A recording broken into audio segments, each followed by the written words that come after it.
Student, आज BCom semester 2 और MCom semester 2 दोनों में ये चैप्टर कॉमन है।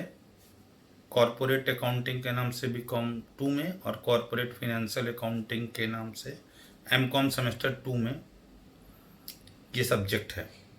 चैप्टर है हमारा अमालगमेशन ऑफ कंपनीज, जिसके बारे में लास्ट क्लास में हम लोग थ्योरी बता चुके हैं।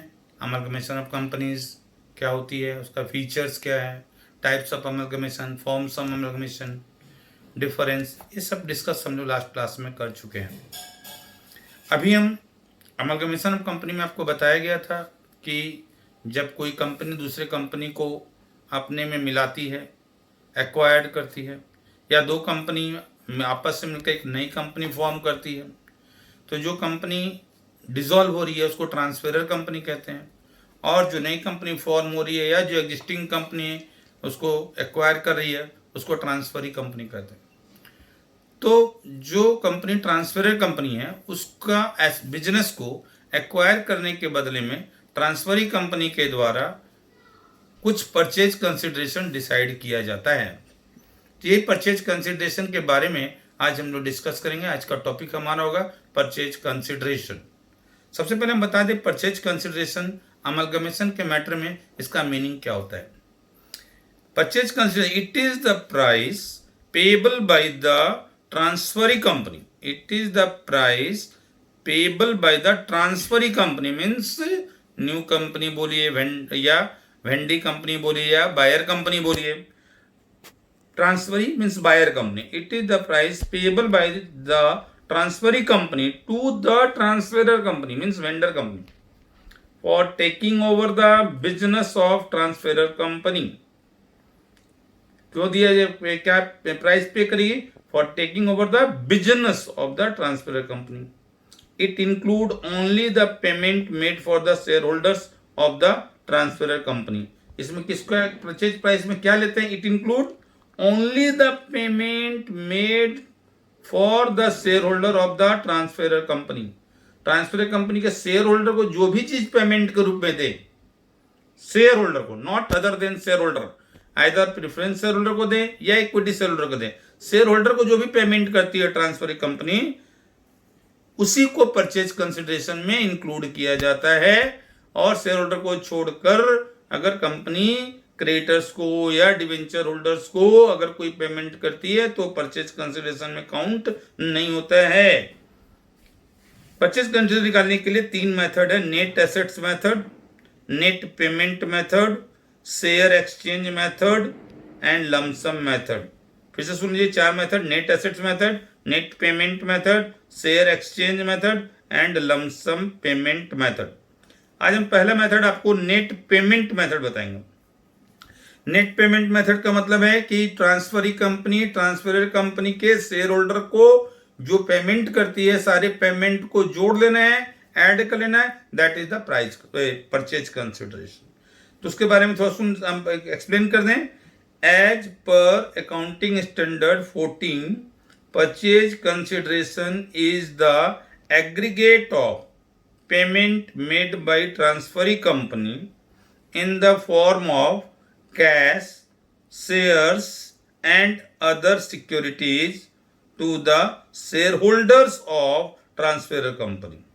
मतलब ट्रांसफरी कंपनी के द्वारा ट्रांसफर कंपनी के शेयर होल्डर्स को चाहे कैश दिया जाता हो, चाहे शेयर्स दिया जाता हो, या कोई अदर सिक्योरिटीज दिया जाता है, तो उसको हम लोग परचेज कंसिडरेशन में उसको जो ऐड करते हैं, एग्रीगेट करते हैं। The sum total of all these is called purchase consideration. So the payment made to debenture holders and other outsider liabilities in the form of share or debenture or cash are not included in the purchase consideration। देखिए accounting standard 14 में clear लिखा हुआ है कि share holder को छोड़कर अगर आप डिवेंचर होल्डर को या आउटसाइडर लाइबिलिटीज को अगर आप शेयर्स इशू करती है ट्रांसफरी कंपनी, या डिवेंचर्स इशू करती है, या कैश इशू करती है, तो उसको परचेज कंसिडरेशन में नहीं लेना है। इवन और एक बात लिखा है, if transferee company agree to pay cost of winding up, such payment still not form the part of purchase. अगर ट्रांसफर कंपनी का वाइंडिंग अप का कॉस्ट या लिक्विडेशन का कॉस्ट या डिजोल्यूशन का कॉस्ट, जो भी खर्चा होता है डिजोल्यूशन में, अगर ट्रांसफर कंपनी को लिक्विडेशन का डिजोल्यूशन का खर्च पेमेंट करती है तो उसको भी पेमेंट को भी हम लोग परचेज कंसिडरेशन में इंक्लूड नहीं करते हैं। Transferring company can issue shares and debentures to transfer company at par और एट प्रीमियम और एट डिस्काउंट। ट्रांसफर कंपनी जो है, ट्रांसफर कंपनी को जो भी शेयर इशू करे या डिवेंचर इशू करे वो एट पार भी कर सकती है, एट प्रीमियम भी कर सकती है, एट डिस्काउंट भी कर सकती है। In the absence of information in the nature of merger, कल बताए थे, in the nature of merger share of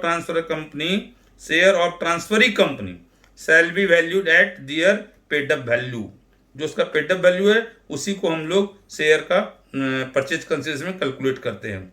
and in the case of amalgamation the nature of purchase shall be valued at market price. Share का value market price पर add किया जाता है।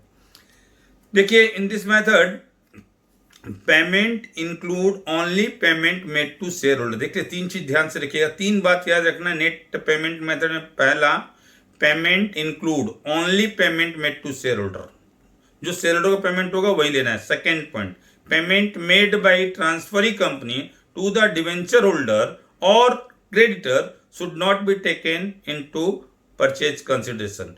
Third point, liquidation expense, dissolution expense, winding up expense is made by purchasing company, transferring company also not be added with purchase price। तीन चीज को ध्यान रखना है। दूसरा मेथड है नेट एसेट्स मेथड।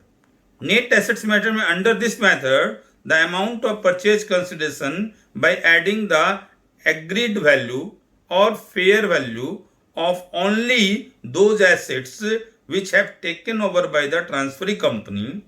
सभी उसी एसेट्स को जोड़ना है जो ट्रांसफर कंपनी ने कर दिया है। अगर उसका कुछ फेयर वैल्यू है या उसका कोई मार्केट वैल्यू है उसको लेना, नहीं तो बुक वैल्यू लेना है। एंड फिर उसके बाद क्या करना है, deducting them from the agreed value of outside liabilities. और अगर कोई उसका लायबिलिटी टेक ओवर कर रही है उसको हम लोग उसमें डिडक्ट कर देंगे, है ना, तब जाकर के परचेज प्राइस आ जाता है।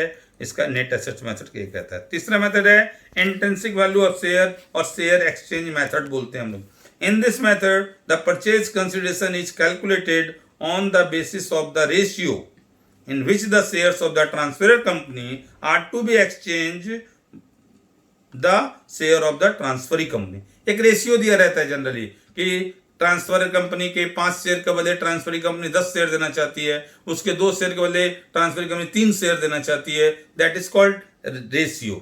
इसी रेशियो पे कितना शेयर इशू होगा, इसको शेयर एक्सचेंज मेथड बोलते हैं हम।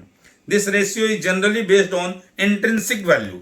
जनरली ये रेशियो डिपेंड करता है उसका intrinsic value of share transfer company का भी और ट्रांसफरिंग कंपनी, उसी के आधार पर रेशियो ये किया जाता है और इसी रेशियो के आधार पर शेयर एक्सचेंज मेथड से परचेज प्राइस कैलकुलेट किया जाता है।